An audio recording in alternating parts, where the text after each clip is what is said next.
सिर्फ 8 सेकंड और तड़तड़ाकर ब्लास्ट के साथ दो गगनचुंबी इमारतें भरभरा कर पल भर में ही मलबे के ऊंचे ढेर में तब्दील हो गईं। आलम ऐसा था कि जोरदार धमाकों से जहां नोएडा सेक्टर 93 दलक उठा, तो इन धमाकों से उठते धूल और धुएं के मोटे गुबार से आसपास का पूरा इलाका पट गया। 200 करोड़ की लागत से तैयार सुपरटेक कंस्ट्रक्शंस की दोनों इमारतों को गिराने में कुल 20 करोड़ रुपए का खर्च आया। इस मंजर को जिसने भी देखा वो हैरत भरी निगाहों से बस देखता ही रह गया। ऐसे में इसे लेकर एक साथ कई सारे सवाल लोगों के मन में कौंध उठे हैं, जैसे इन ऊंची इमारतों का मालिक कौन था और ऐसा क्या हुआ कि आखिर उन टावर्स को बम विस्फोटों से उड़ाने की नौबत आ गई।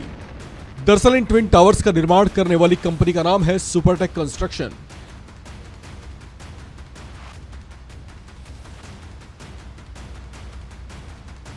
और इसके मालिक हैं आर.के. अरोड़ा।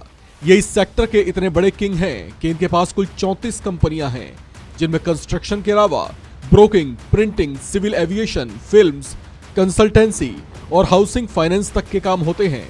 कुछ मीडिया रिपोर्ट्स का तो यहां तक दावा है कि आर.के. अरोड़ा ने कब्रगाह बनाने तक की एक कंपनी खोल रखी है। इससे इनके कारोबार के विस्तार और इसके फैलाव का अंदाजा लगाया जा सकता है। इन तमाम कंपनियों से आर.के. अरोड़ा को अरबों रुपए की कमाई होती है। अब आपको बताते हैं कि कंस्ट्रक्शन के कारोबार में इन्होंने कदम कब रखा। मीडिया रिपोर्ट्स के मुताबिक आर.के. अरोड़ा ने अपने कुछ साथियों के साथ मिलकर साल 1995 में इस कंपनी की आधारशिला रखी थी। कंपनी ने नोएडा, ग्रेटर नोएडा, यमुना विकास प्राधिकरण क्षेत्र, मेरठ, दिल्ली, एनसीआर समेत देश भर के कुल 12 शहरों में रियल एस्टेट के प्रोजेक्ट्स लॉन्च किए। देखते ही देखते अरोड़ा ने रियल एस्टेट में अपना नाम बना लिया। इसके बाद अरोड़ा ने एक के बाद एक 34 कंपनियां खोली जो अलग अलग सेक्टर से जुड़ी हुई हैं। आर.के. अरोड़ा ने सुपरटेक लिमिटेड कंपनी खोलने के तकरीबन 4 साल के बाद इसी से मिलते जुलते एक और नाम की कंपनी खोली। इस कंपनी का नाम था Supertech builders and promoters private limited, जो उनकी पत्नी संगीता अरोड़ा के नाम से खोला गया था। अपने कारोबार को और विस्तार देने के लिए उन्होंने अपने बेटे को भी मैदान में उतारा। बेटे मोहित अरोड़ा के साथ मिलकर आर.के. अरोड़ा ने बिलिंग सेक्टर, पावर जनरेशन और डिस्ट्रीब्यूशन से जुड़ा काम शुरू किया। आर.के. अरोड़ा उस वक्त चर्चाओं में आए जब साल 2009 में उनकी कंस्ट्रक्शन कंपनी ने नोएडा सेक्टर 93 में ट्विन टावर्स का निर्माण आगे बढ़ाया।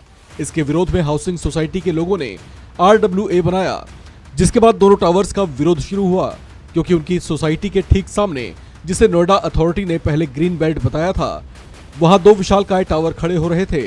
ये पहले नोएडा अथॉरिटी पहुंचे, जहां इनकी सुनवाई नहीं हुई। साल 2012 में एमराल्ड कोर्ट RWA ने इलाहाबाद हाई कोर्ट का दरवाजा खटखटाया, जहां 1.5 साल तक इस मामले की सुनवाई चली और 2014 में इसे अवैध मानते हुए इसे गिराने के आदेश दे दिए गए।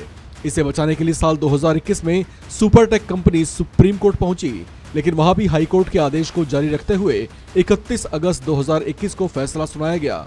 इन दोनों इमारतों को पिछले ही साल गिराया जाना था, लेकिन व्यवस्था पूरी न होने की वजह से इसे ढहाए जाने का समय आगे बढ़ा दिया गया। अब आखिरकार ये दोनों गगनचुंबी इमारतें विस्फोटों के जोरदार धमाकों के साथ मलबे में तब्दील हो चुकी हैं। इस खबर में फिलहाल इतना ही।